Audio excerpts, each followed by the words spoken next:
আমরা 17টি বছর আন্দোলন করে আমরা স্বৈরাচারী শেখ হাসিনাকে পতন ঘটাতে পারি নাই। কারণ এই শেখ হাসিনা একটি বৃহৎ শক্তি আমাদের পার্শ্ববর্তী মোদী সরকারের হাত ধরে তার ক্ষমতার অপব্যবহার করে সে দীর্ঘদিন ক্ষমতা থাকার জন্য দেশের মানুষের সাংবাদিক নির্যাতন, গণতান্ত্রিক অধিকার, মৌলিক অধিকার, এদেশে ভোটার অধিকার সবকিছু ছিনে নিয়েছেন। এই চলমান আন্দোলনের পরে বৈষম্য আন্দোলন শুরু হলো সেই ইউনিভার্সিটি থেকে। এই আন্দোলনকে ইস্যু করে আমাদের দেশ কিন্তু তারেক রহমান প্রথম সমর্থন দিয়েছিল। এই ছাত্রদের আন্দোলনে সবাইকে আমাদেরকে ঝাঁপিয়ে পড়ার জন্য নির্দেশ দিয়েছিল। এই আমাদের ভারপ্রাপ্ত চেয়ারম্যান যদি সেই সময় বৈষম্য আন্দোলন যদি দল মত নির্বিশেষে সবাইকে আন্দোলন করার জন্য মাঠে না নির্দেশ দিতেন, তাহলে কিন্তু আজ পর্যন্ত এই স্বৈরাচারী শেখ হাসিনার পতন হতো না।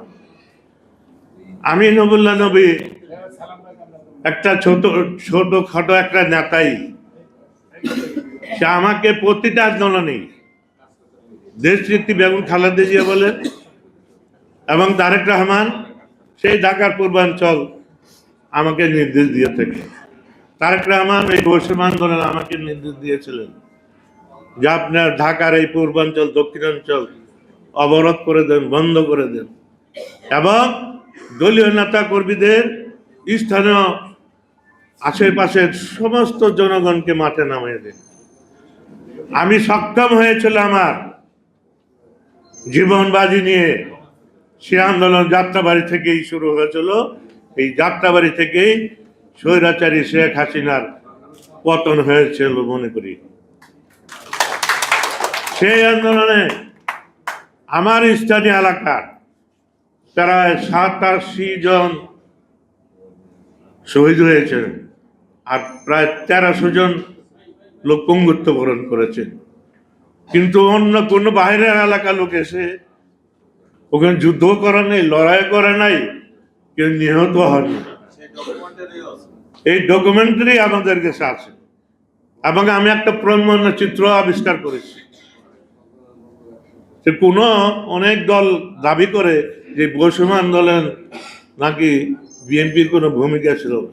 আরে তারেক রহমান যদি নির্দেশ না দিত, আমাদের দল যদি রাজপথে না নামতো, আজও পর্যন্ত আমি চ্যালেঞ্জ করে বলতে পারি এই দেশ আজও পর্যন্ত শেখ হাসিনার পতন হতো না। তবে যাক, আমার বড় ভাই সালামবার বক্তব্য শুনলে আর কে বক্তব্য শুনতে ইচ্ছা করে না। উনি ভালো বক্তব্য দিতে পারেন। যাক, আমরা বিগত দিন আন্দোলন সংগ্রাম করেছি এই সালাম ভাই, খোকা ভাইয়ের নেতৃত্বে। সেই 96 বলেন, এই বৈষম্য বিরোধী বলেন, আরো অনেক আন্দোলন করেছি। আমরা জীবনটা ভর আন্দোলন করেছি। আমার বয়স যখন 23 বছর, স্বৈরাচারী এরশাদ বিরোধী আন্দোলন আমরা করেছি। তখন ব্রিগেড হান্নান ছিল, তারপর আসলে খোকা ভাই, সালাম ভাই, তাদের নেতৃত্বে স্বৈরাচারী এরশাদের আমরা পতন করছি। এই যে আমরা আন্দোলন করেছি, সংগ্রাম করেছি, আমি নবুল্লাহ নবী, সালাম ভাই জানে ঢাকা মহানগর অনেক বছর নেতৃত্ব দিয়েছে।